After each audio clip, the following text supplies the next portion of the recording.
নমস্কার, নিউজ প্রাইমে আপনাদের স্বাগত। আমি সঞ্জয় রয়েছি আপনাদের সাথে। এই মুহূর্তে আমরা রয়েছি কলকাতা স্পোর্টস সার্কেলে, যেখানে এবিএসকে অর্থাৎ all Bengal sports karate association, যেটা কাইয়ের অধীন, সেই ক্যারাটে অ্যাসোসিয়েশন ইন্ডিয়ার অধীন, সেই অল বেঙ্গল স্পোর্টস ক্যারাটে অ্যাসোসিয়েশনের স্টেট ক্যারাটে চ্যাম্পিয়নশিপ, যেটা ভারত সরকারের নীতি আয়োগ দ্বারা রেজিস্ট্রিকৃত। আজকের এই যে অনুষ্ঠান পর্ব চলছে, অর্থাৎ কম্পিটিশন চলছে, সঙ্গে রয়েছেন প্রাক্তন district officer physical education, Paschimbanga সরকার, ডক্টর বিকাশ চন্দ্র মন্ডল। কথা বলে নেবো তার সাথে। বিকাশবাবু, প্রথমে তো নিউজ প্রাইমে আপনাকে স্বাগত। আর নিউজ প্রাইমের তরফ থেকে আপনাকে শুভ নববর্ষের আন্তরিক প্রীতি, শুভেচ্ছা ও অভিনন্দন। নমস্কার জানাচ্ছি, শুভ নববর্ষের আগমন। আচ্ছা, আজকে তো এখানে ক্যারাটে স্টেট চ্যাম্পিয়নশিপ হচ্ছে। ক্যারাটে যখন এসছিল প্রথম, তখন হয়তো আত্মরক্ষার কৌশল বা সেলফ ডিফেন্স হিসেবে এটা আত্মপ্রকাশ করে। আজকের দিনে দাঁড়িয়ে এটা তো অত্যন্ত জরুরি, বিশেষ করে মেয়েদের এই আত্মরক্ষার কৌশল রপ্ত করা। সেই সঙ্গে এটা একটা স্পোর্টসও আজকের দিনে হয়ে উঠেছে বটে। কিভাবে দেখছেন? না, আমি এটার একটা ইতিহাসটা বলি। ক্যারাটে যখন আমাদের এখানে আসে, সেটা স্কুল গেমস হোক বা স্কুল ন্যাশনাল স্কুল গেমস, এটা গেম হিসেবে গণ্য ছিল না বা কোর্স হিসেবে গণ্য ছিল না। 2014 সালে এটাকে প্রথম স্কুল গেমসের অন্তর্ভুক্ত করা হয়, এবং করার পর থেকেই এর একটা উন্মাদনা আসে সমস্ত জেলাতে, এবং গোটা ভারতবর্ষের সব রাজ্যে তখন এটাকে একটা রূপে নেয়। এবং তারপর থেকেই আমাদের পশ্চিমবঙ্গে যেটা হয়েছে, আমি বিভিন্ন জেলাতে চাকরি করেছি, জলপাইগুড়ি, কুচবিহার, পুরুলিয়া, বাঁকুড়া, কর্মসূত্রে থেকেছি। এবং যখন হুগলিতে এলাম 2014 সালে, তখন দেখলাম গুটি কয়েক ছাত্র, আমি যখন এটার জন্য সার্কুলেট করলাম যে ক্যারাটেটাকে আনতে হবে, এটা কোর্স হিসাবে এখন গণ্য হয়ে গেছে, এবং এর একটা ন্যাশনাল স্কুল গেমস হয় যাতে করে আমাদের ছেলেমেয়েরা সেখানে অংশগ্রহণ করতে পারে, উদ্যোগ নিলাম। দেখলাম গুটি কয়েক ছাত্র, হয়তো 30 কি 40টা ছাত্র অংশগ্রহণ করলো। এবং তারপরে যে এটার প্রচার এবং প্রসারের মাধ্যম দিয়ে, এবং সেলফ ডিফেন্স, সেন্ট্রাল গভর্নমেন্টের একটা স্কিম আছে মেয়েদের, বিশেষ করে সেলফ ডিফেন্স, এই সেলফ ডিফেন্সটাকে গুরুত্ব দিতে এটার একটা বিশাল ব্যাপকতা লাভ করেছে। এবং তারই ফলস্বরূপ এখন বিভিন্নভাবে এই যে ওয়েস্ট বেঙ্গলের যে এবিএসকে যেটা করছে, তারা কিন্তু এই ছেলেগুলো যখন এখান থেকে কিন্তু সিলেকশন হচ্ছে বেঙ্গল টিম, তারা এবার ন্যাশনাল খেলতে যাবে কায়ারে আন্ডারেতে।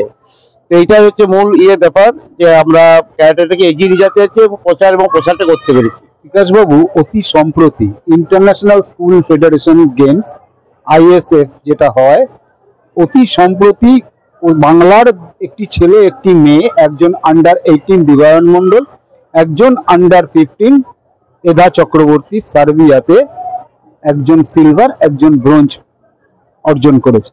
অর্থাৎ রাজ্যের তো বটেই, দেশের নামও আন্তর্জাতিক স্তরে স্বর্ণাক্ষরে লিখেছে। কিভাবে দেখছি? না, এ তো অবশ্যই, এটাই তো আমরা চেয়েছিলাম, যে এটা যত প্রসার ঘটবে, এবং আমাদের যারা যারা এখানে ক্যারাটেগুলো শেখায়, তারা বিভিন্ন জায়গা থেকে শিখে এসছে, এবং তারা এখনকার দিনে বলতে পারি যে তারা খুবই এফিসিয়েন্ট শেখানোর ক্ষেত্রে। এবং সেইটা যত বাড়বে, তত শুধু একজন ছেলে বা একটি মেয়ের ব্যাপার নয়। আমার পশ্চিমবঙ্গ থেকে আমি আশা করছি আগামীতে আরো অনেক ছেলে মেয়ে স্কুল গেমস, আইএসএফ যেটা যা হচ্ছে, বা ন্যাশনাল স্কুল গেমস বা এশিয়ান স্কুল গেমস আমাদের হয়ে থাকে, সেখানেও অংশগ্রহণ করতে পারে বলে আমার মনে হয়। সরকারি সহযোগিতা কতটা আশা করতে পারে এই এবিএস কে? না, আমি এখানে বলি, সরকারি সহযোগিতা দুটো ধাপ আছে। একটা হচ্ছে যারা স্কুল গেমস নিয়ে নাড়াচাড়া করে, তাদের একটা স্কুল এডুকেশন ডিপার্টমেন্ট থেকে একটা সাহায্য করা হয়। আর যে সমস্ত ক্লাব বা অর্গানাইজেশনগুলো করে, তাদের জন্য স্পোর্টস কাউন্সিল যেটা আছে, তারা হেল্প করে। এখন তাদের পার্টটা কিভাবে কতটা হেল্প হয়, সেটা খুবই কম বলি আমার মনে হয়। আর স্কুল গেমসের যেমন পুরো খরচাটা এডুকেশন ডিপার্টমেন্ট থেকে বহন করে থাকে। স্কুলের বাইরেও তো অনেক বাচ্চা তারা আজকে ক্যারাটে করছে, যারা স্কুল আউট হয়ে গেছে আর কি, মানে স্কুল পাস করে গেছে, তাদের হয়তো অতটা সামর্থ্য নেই, কিন্তু প্রতিভা চূড়ান্ত আছে। সেক্ষেত্রে সরকারি সহযোগিতা কতটা আশা করা না, সেখান থেকে স্পোর্টস কাউন্সিল যেটা আছে বা বেঙ্গল অলিম্পিক অ্যাসোসিয়েশন, ওরা বিভিন্নভাবে হেল্পটা, বেঙ্গল অলিম্পিক অ্যাসোসিয়েশন এরা হেল্পটা করে থাকে। বেঙ্গল অলিম্পিক অ্যাসোসিয়েশনের আন্ডারেই কিন্তু আমাদের স্পোর্টস কাউন্সিল বা স্পোর্টস ডিপার্টমেন্ট যেটা আছে, যার মিনিস্টার আছে, তার একটা দপ্তর আছে, তারা বিভিন্ন ক্লাবগুলোকে বা বিভিন্ন এগুলোকে, যারা স্কুল থেকে বেরিয়ে গেছে, তাদের খেলাধুলার জন্য সেই ক্লাবগুলোকে সাহায্য করে এবং ক্লাবের মাধ্যমেই তারা কিন্তু উঠে আসে।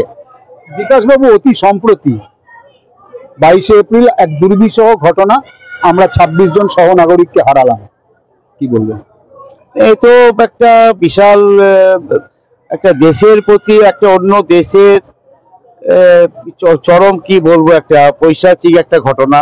এটা কাম্য নয়, কোনো দেশের পক্ষেই কাম্য নয় যে একটা অন্য দেশকে যে আমরা অ্যাটাক করব বা একটা মারবো।